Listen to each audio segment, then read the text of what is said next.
now admitting it was a mistake to dismiss the Wuhan lab leak theory as evidence mounts in the investigation into the origin of COVID-19. We need to know how it started. And yes, I think a lot of people have egg on their face. Some things may be true even if Donald Trump said them. A lot of people on the political left and a lot of people in the media made this mistake. They said, wow, if Tom Cotton is saying something, it can't be true, or they assumed that. And that's not right. Here to react is Fox News contributor and media opinion columnist for The Hill, Joe Concha. Joe, good to see you. Mealy, happy, I want to say Monday, but it's Tuesday. It's Tuesday. So now we only have a 4-day week. Well, I worked yesterday, so that makes one of us here on this panel with a 4-day week. Thanks for rubbing it in. Actually. Okay, so you heard Tom Cotton reference there. I want to go ahead and expand on that and bring up some of these New York Times headlines on how COVID originated. And this is from February 2020 versus May of 2021. And you can see the first one being earlier. Senator Tom Cotton repeats fringe theory of coronavirus origins. And then just recently, another group of scientists calls for further inquiry into the origins of the coronavirus.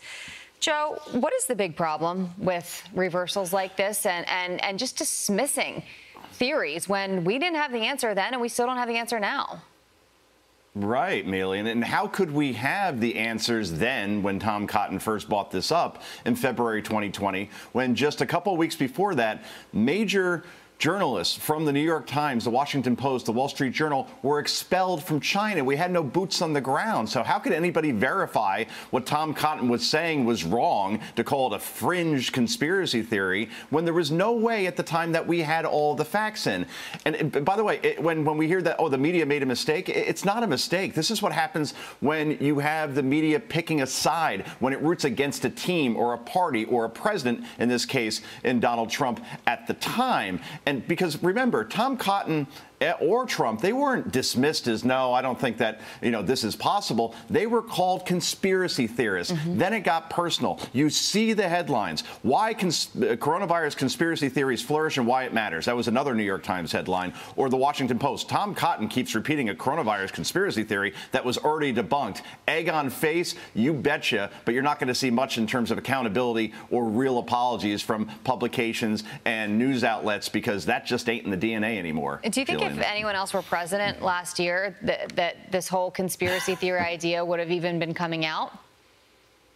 It's not just Tuesday, it's rhetorical Tuesday, apparently, because, we know the answer to that, right? If Joe Biden had brought up that maybe this came from a lab that studies how viruses originate, how they spread, I think it would have been suddenly accepted as, wow, this is something very credible. But that's the question, right? Why did the American media believe the Chinese government and the World Health Organization that works in proxy with the Chinese government over a sitting U.S. senator and a president? It's because they had R's next to their name, Jillian.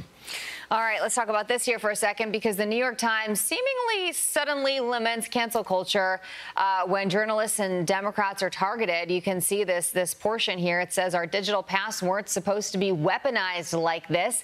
The internet is a fossil machine. It preserves our thoughts, our political positions, our jokes, our photos, our triumphs, and our mistakes in Silicon Amber, just waiting to be dug up. And that has led to a kind of modern sport. Find an outrageous piece of a person's past that can be weaponized, put it on display for all to see, and hope for the worst. The most surprising thing, though, is this is still happening.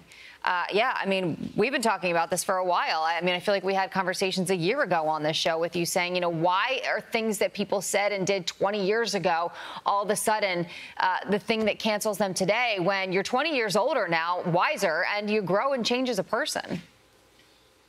I remember not too long ago we discussed on the show, Jillian, a Teen Vogue editor, or was supposed to be an editor, was the position was taken away from her because of things that she tweeted before she even got her driver's license. Again, we have reporters that are going back and looking at tweets from people from when they were teenagers and then weaponizing them, that's the exact word, to ruin their careers. Like, you can never work again. So I'm glad the New York Times is finally onto this, but 2 editors from that publication over over the last couple of months were fired or at least forced to resign from the paper because an internal woke mob deemed what they were doing was wrong. I'll give you one quick example. Tom Cotton, who we just talked about, wrote an op-ed about how we should use troops when mostly peaceful riots get out of control. And that editor, a Pulitzer winner in James Bennett, was shown the door because he had the audacity to put forth that argument, which ended up to be pretty prophetic when you think about it. So, yeah, it seems like everybody's finally catching on. This cancel culture thing is a very, very bad thing for society. Yep. But a lot of people lost their jobs and careers and livelihoods as a result of said cancel culture, Jillian. Yeah, and it's hard to go back from that because, as referenced, everything is now documented on the internet. So if someone was shown the door, everyone can read about it when they Google their name. Joe Concha, thank you very much. Only rainbows and sunshine when we Google your name. Jillian. What's that? Oh, yeah, but and we still follow each other on Friendster and MySpace, so I'm happy about that, Jillian. I'll be contacting you later via DM. I wonder if I still have a MySpace page. Joe Concha, thanks for joining us. Todd. Bye.